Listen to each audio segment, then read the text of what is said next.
Statement by Minister Shri S. Jaishankar.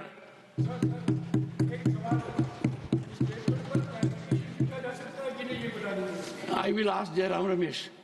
He is a very experienced parliamentarian. Sir, it is allowed in Rajya Sabha, sir. That's why I'm asking. Honorable Chairman, sir, I rise to apprise the House of some recent developments in the India-China border areas and their implications for our overall bilateral relations.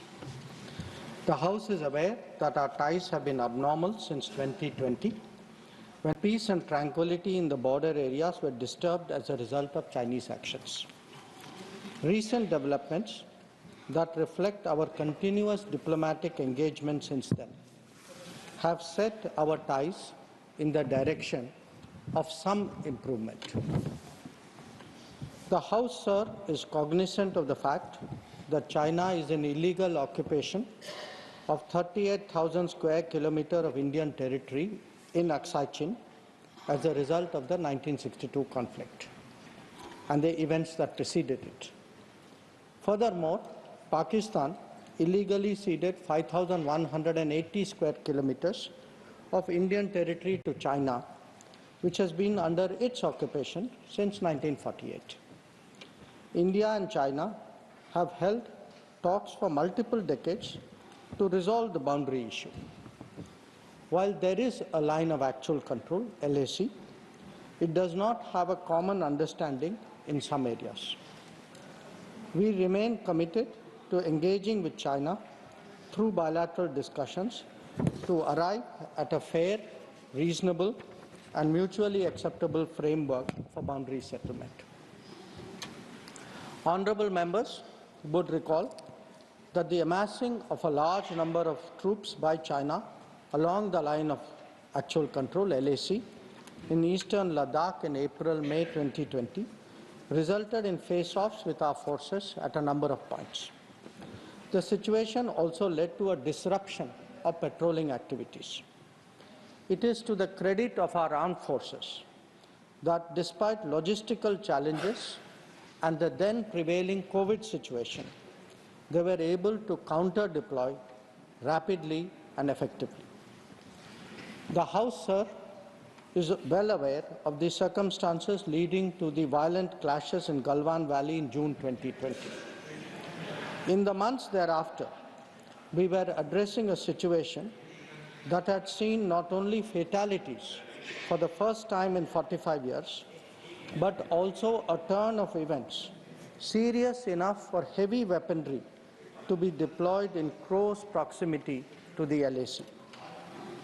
While a determined counter-deployment of adequate capability was the government's immediate response, there was also the imperative of a diplomatic effort to diffuse these heightened tensions and to restore peace and tranquility. Sir, the contemporary phase of our ties with China dates back to 1988, when there was a clear understanding that the Sino-Indian boundary question will be settled through peaceful and friendly consultations. In 1991, the two sides agreed to maintain peace and tranquility in the areas along the LAC, pending a final settlement of the boundary question. Thereafter, in 1993, an agreement was reached on the maintenance of peace and tranquility along the LAC. Subsequently, in 1996, India and China agreed on confidence-building measures in the military field. In 2003, we finalized a declaration on the principles of our relations and comprehensive cooperation, which included the appointment of special representatives. In 2005, a protocol was formulated on the modalities for implementations of CBMs in the military field along the LAC. At the same time, the political parameters and guiding principles for the settlement of boundary question was also agreed upon. In 2012, a working mechanism for consultation and coordination called WMCC was established. A year later, we reached an understanding on border defense cooperation as well. Honorable Chairman, sir, the purpose of my recalling these agreements is to underline the elaborate nature of our shared efforts to ensure peace and tranquility in the border areas, and to emphasize the seriousness of what its unprecedented disruption in 2020 implied for our overall relationship. The situation arising after our counter-deployment called for a multiple set of responses. The immediate priority was to ensure disengagement from friction points so that there would be no further untoward incidents or clashes. This has been fully achieved, as I will explain. The next priority will be to consider de-escalation that would address the massing of troops along the LAC with associated accompaniments. It is also evident that the management of border areas will require further attention in the light of our recent experiences. In all of this, we were and we remain very clear that the three key principles must be observed under all circumstances. One, both sides should strictly respect and observe the LAC. Two, neither side should attempt to unilaterally alter the status quo. And three, agreements and understandings reached in the past must be fully abided by in their entirety.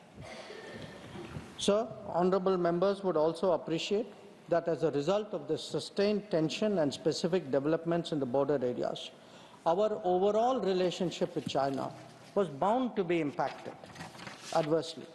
In the new circumstances, it was obviously not possible to continue the normal exchanges, interactions and activities as in the past. In this regard, we made clear that the development of our ties were contingent on the principles of mutual sensitivity, mutual respect and mutual interest. So, throughout this period, honourable members would also be aware that the government has publicly maintained that India-China relations cannot be normal in the absence of peace and tranquility in the border areas. The combination of a firm and principled stand on the situation, as well as a clearly articulated approach to the totality of our ties, has been the foundation of our engagement with China for the last 4 years. We have been very clear that the restoration of peace and tranquility in the border areas would be the basis for the rest of the relationship moving forward. Since 2020, our engagement was therefore focused on that objective. This took place at various levels involving different arms of the government. I myself had many meetings with my Chinese counterpart, as indeed did my senior colleague, Raksha Mantriji. Our NSAs had also engaged his Chinese counterpart, because both of them are special representatives on the boundary question. More detailed discussions were conducted by the Working Mechanism for Cooperation and Coordination, WMCC, at the diplomatic level. It also had a military counterpart. It was called the Senior Highest Military Commanders Meeting Mechanism, SHMC. The interactions were naturally very tightly coordinated with the combined presence of both the diplomatic and military officials in all the negotiations. Since June 2020, 17 meetings of the WMCC and 21 rounds of the SHMC have taken place. So, in that background, sir, I would like to inform the House today about the agreement reached on 21st October 2024 regarding Depsang and Demchok. The twin considerations of an unstable local situation and an impacted bilateral relationship were clearly the drivers of the most recent endeavours. These two areas have been the focus of our discussions in WMCC and SHMC with the Chinese side since September 2022, when the last disengagement agreement was concluded at Hot Springs. In the lead-up to the October 21 agreement, I had discussed both the specific disengagement issue as well as the larger relationship with my counterpart, Foreign Minister Wang Yi, at Astana on 4 July and at Vientiane on 25 July. Our National Security Advisor and his Chinese counterpart also met in St. Petersburg on 12 September. The problem in these two areas pertained primarily to obstructions of our long-standing patrolling activity. In Demchok, there was also the question of access by our nomadic population to traditional grazing grounds, as well as to sites of significance to local people. As a result of this recent understanding, arrived at after intensive negotiations, resumption of patrolling through the traditional areas is underway. It was initially tested by sending out patrols for verification of disengagement on the ground and is now being followed up by regular activities as per the agreed understanding. Following the October 21 understanding, Prime Minister and President Xi Jinping had a meeting on the sidelines of the BRICS summit in Kazan on October 23. They welcomed the understanding and directed the foreign ministers to meet and stabilize and rebuild bilateral relations. The special representatives were also to oversee the management of peace and tranquility in the border areas, besides exploring a fair, reasonable and mutually acceptable solution to the boundary question. In pursuance of that, I held discussions with Foreign Minister Wang Yi again on the sidelines of the G20 summit in Rio de Janeiro on November 18, 2024. Sir, Raksha Mantri ji also met Chinese Defense Minister Dong Jun at the ASEAN Defense Ministers meeting ADMM Plus in Vientiane on November 20. The two ministers discussed progress on the recent agreement on disengagement, the need to address de-escalation along the LAC, and the requirement to strengthen CBMs. They agreed on the importance of continued meetings and consultations at various levels. The House will remember that the October 21, 2004 agreement is the latest in a series of understandings regarding the resolution of the situation at various friction points in eastern Ladakh. In the aftermath of the events of May-June 2020 and the initial disengagement in Galwan Valley in July 2020, there was a foreign ministers meeting in Moscow in September 2020. At that time, our government's position was underlined that the immediate task was to ensure the comprehensive disengagement of troops in all the friction areas. It was also emphasized that the large concentration of troops along the LAC was not in accordance with the 1993 and 1996 agreements, and that the Indian side would not countenance any attempts to change the status quo unilaterally. We also expected that all agreements and protocols pertaining to the management of border areas would be scrupulously followed. Sir, the disengagement has now been achieved in full in eastern Ladakh through a step-by-step process, culminating in Depsang and Demchok. With the task of disengagement completed, it is now our expectation that discussions would commence in regard to the remaining issues that we had placed on the agenda. For the benefit of honourable members, I wish to flag for your attention the previous positions articulated in Parliament previously by the government on this issue. On 15 September 2020, Raksha Mantri ji had made a detailed statement on Chinese attempts to transgress the LAC and the appropriate response given by our armed forces. On 11 February 2021, Raksha Mantri ji again briefed the House about the agreement on disengagement in the north and south banks of Pangong Lake. Thereafter, in August 2021, a third phase of disengagement took place in the area of Gogra, whereby troops would henceforth be in their respective bases. The next step took place in September 2022, which pertained to the Hot Springs area. Again, forward deployments ceased in a phased, coordinated and verified manner, resulting in the return of troops to their respective areas. The most recent October 21, 2024 agreement comes in the wake of earlier disengagements. It completes the first phase that was agreed to in Moscow in September 2020. As members are aware, there is a long history of frictions, transgressions and face-offs in several sectors of the India-China border. This goes back to Barahoti from 1954,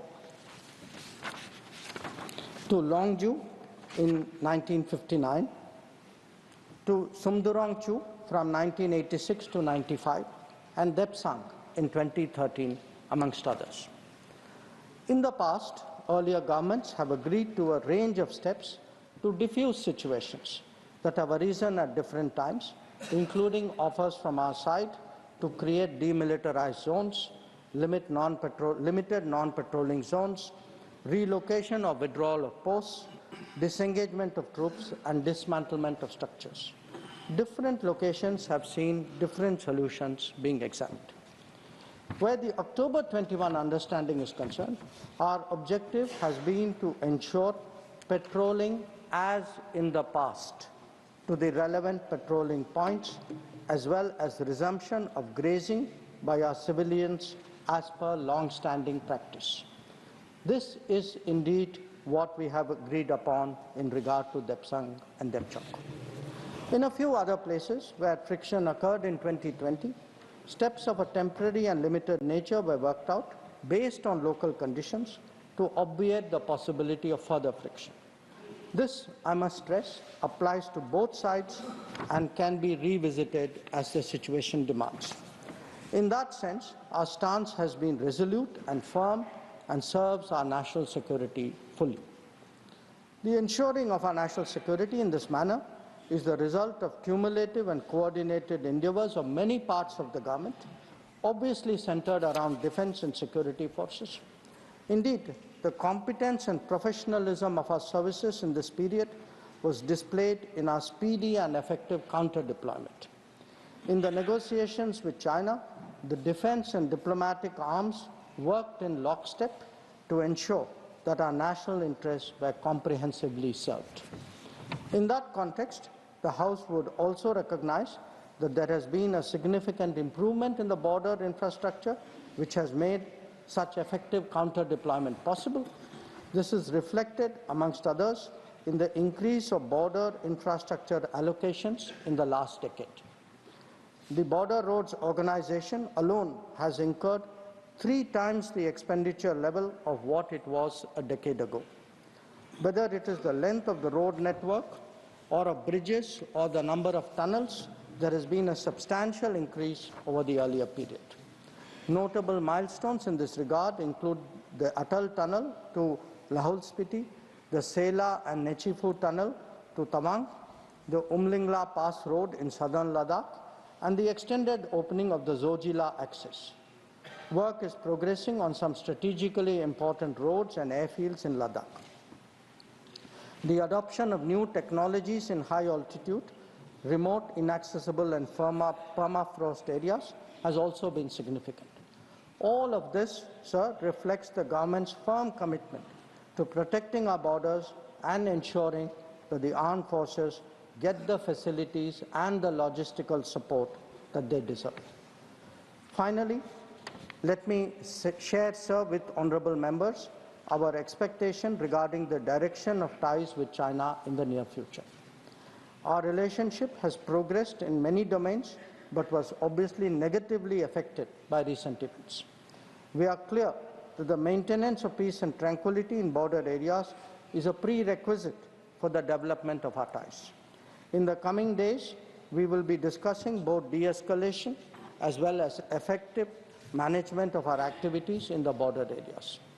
The conclusion of the disengagement phase now allows us to consider other aspects of our bilateral engagement in a calibrated manner, keeping our national security interest first and foremost.